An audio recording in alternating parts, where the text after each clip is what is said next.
Now coming to two more reactions of D-glucose that we're going to see.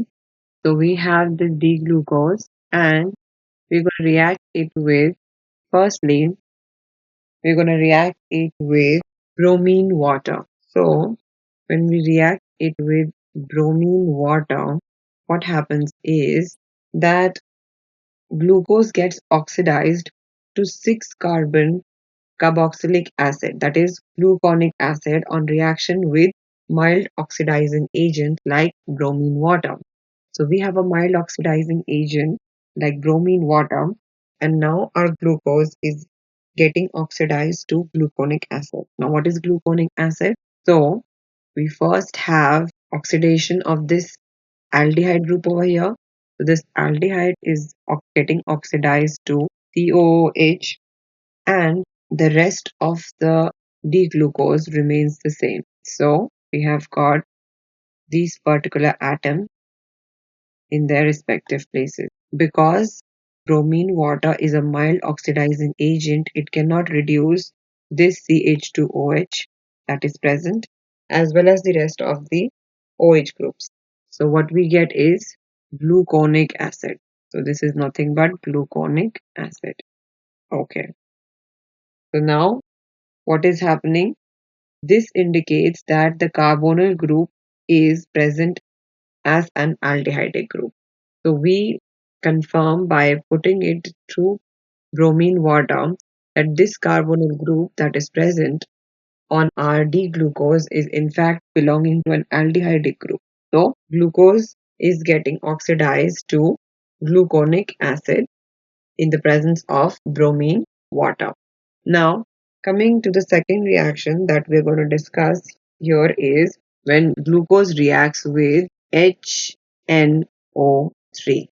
Now, HNO3, nitric acid, will also oxidize our D-glucose, and we are going to get now. So, this is a stronger oxidizing agent. It is not mild, this is stronger.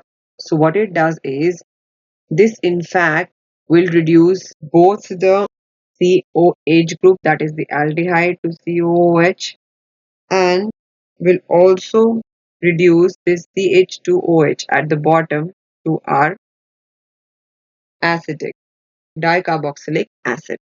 And the rest of them, the secondary alcohols, do not react. So all of these carbons are actually secondary alcohol because they are joined to two carbons in the left and right, and thus all of them will not react with our HNO3, and thus the rest of the molecule remains similar, but we have two changes, namely at the top and the bottom position, and thus we are getting a dicarboxylic acid.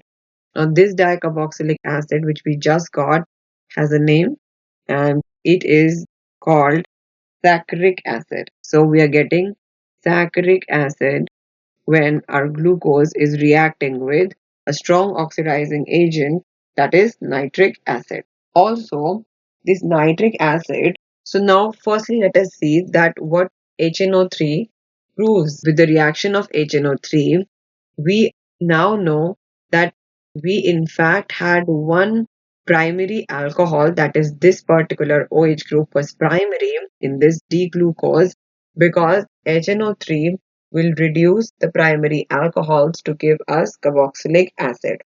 So because this CH2OH group is now oxidized to COOH, this aldehyde group will react and become carboxylic acid by getting oxidized for sure, but the presence of this primary alcohol is furthermore proved by reaction with nitric acid. Also, a little information of the inside is that when this gluconic acid can also convert to a saccharic acid, and how is that?